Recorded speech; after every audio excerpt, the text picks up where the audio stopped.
अस्सलाम वालेकुम एवरीवन। सो आज की इस वीडियो में बात करेंगे अपने सीपीयू शेड्यूलिंग एल्गोरिदम्स की।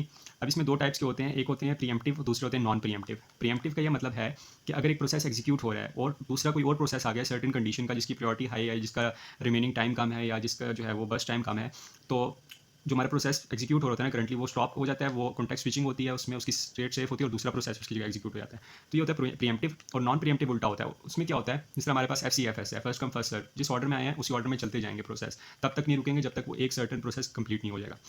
तो अभी हमने SRTF की बात करनी है, जो कि प्रीएम्प्टिव है, सीपीयू शेड्यूलिंग एल्गोरिदम।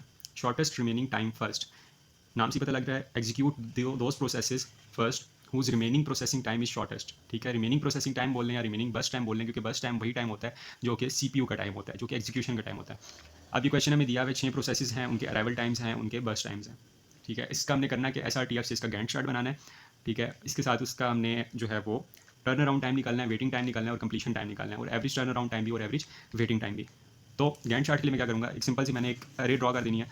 देखें आप, प्रोसेस वन जो है वो 0 सेकंड पे आया है। ठीक है, 0 सेकंड पे आया है, तो सबसे पहले प्रोसेस वन ही एग्जीक्यूट होगा और उसका बस टाइम कितना, 8 सेकंड। ठीक है, तो 1 सेकंड के लिए जब चला तो 1 सेकंड पे एक प्रोसेस P2 आ गया, जिसका बस टाइम ऊपर वाले से कम था, तो इसलिए हमने P1 को 1 सेकंड के लिए चलाया, रिमेनिंग 7 बज के वो ब्रैकेट में लिख दिया।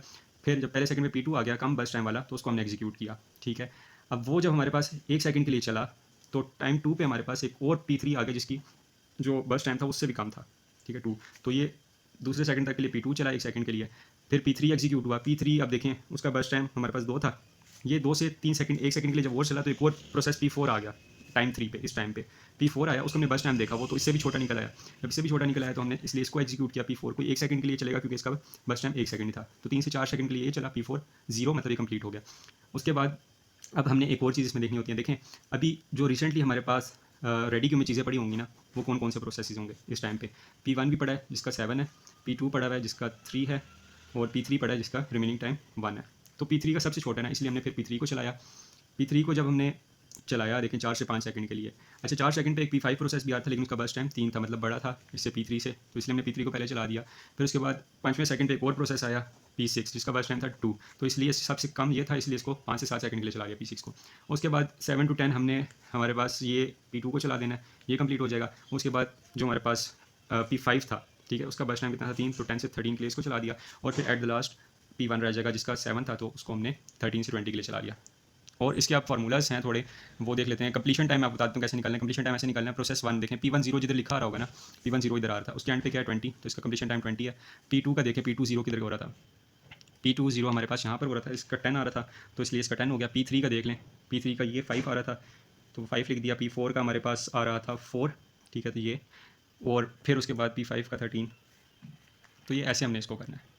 अच्छा, तो जब कंप्लीशन टाइम निकाल लिया, फिर टर्न अराउंड टाइम का फॉर्मूला होता है completion time minus arrival time, और वेटिंग टाइम का होता है turn around time minus burst time. ये टेबल बना लिया, प्रोसेस वैसे ही आ गया, अराइवल हमें गिवन थे, बस्ट गिवन थे, कंप्लीशन हमने पीछे निकाल लिए, वो लिख दिया। टर्न अराउंड टाइम के लिए हमने क्या करना था, कंप्लीशन माइनस अराइवल, मतलब कि 20 माइनस 0, तो 20 बन गया, 10 माइनस 1 9 बन गया, 5 माइनस 2 3 बन गया, 4 माइनस 3 1 बन गया, 13 minus 4 9, and 7 minus 5 2। Turn around time आगे, फिर हमने वेटिंग टाइम निकालना था, उसका फॉर्मूला था turn around time minus burst time, तो 20 minus 8 12, 9 minus 4 5, 3 minus 2 1, 1 minus 1 0, 9 minus 3 6, and 2 minus 2 0। फिर एवरेज टर्न अराउंड टाइम के लिए हमने इस कॉलम सारे को सम कर देना है, वो हमने सम किया तो 44 आ रहा था। टोटल प्रोसेसेस कितने थे, 6 थे, तो डिवाइडेड बाई 6 किया तो एवरेज टर्न अराउंड टाइम आ गया। और वेटिंग टाइम का भी यही करना है, इस सारे कॉलम को सम करना है, वो बन रहा था 24 डिवाइडेड बाई 6, 4 मिली सेकेंड।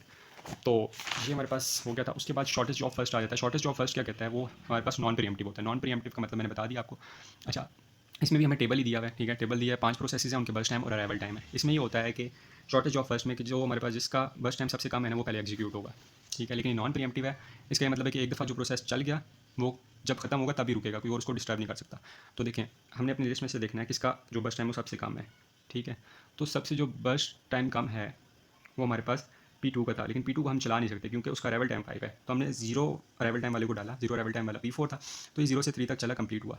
उसके बाद 3 सेकंड पे हम देखेंगे कि कौन कौन से प्रोसेसेस आए। 3 सेकंड पे एक P1 आ रहा था, ठीक है, 2 पे आ गया था ये, और बस यही था, ठीक है। तो P1 को हमने डाला अपने रनिंग उसमें गैंट चार्ट में, तो 3 से 9 तक चला उसका, क्योंकि 6 बस टाइम था। फिर हम 9 सेकंड पे देखना है, 9 सेकंड पे बाकी आगे होंगे। अब हमने देखें P4 कंप्लीट कर लिया, P1 कर लिया, P2 P3 और P5, इसमें से देखेंगे किसका बस टाइम कम है। इसमें से P2 का बस टाइम कम था, ठीक है, तो उसको हमने पिक कर लिया। और P2 को चला दिया, 2 सेकंड के लिए चला, उसका बस टाइम 2 था। फिर अब कौन से बच गए, P2 भी खत्म हो गया तो P5 और P3 रह गया। P5 का 4 है और P3 का 8 है तो P5 चलेगा। P5 को चलाया 4 सेकंड के लिए, 11 से 15, और फिर उसके बाद हमने P3 को चला देना है 8 सेकंड के लिए, 15 से 23। और कंप्लीशन इसका हर एल्गोरिदम का सेम ही निकलेगा, गैंट चार्ट को देख के निकालना ही निकालिए, और बाकी फार्मूलाज भी इसके जो है ना वो सेम ही हो जाएंगे। एवरेज टर्न अराउंड टाइम के लिए टर्न अराउंड टाइम के कॉलम को सम किया divided by total number of processes, और वेटिंग टाइम के लिए वेटिंग टाइम वाले कॉलम को ऐड किया और उसको divided by total number of processes.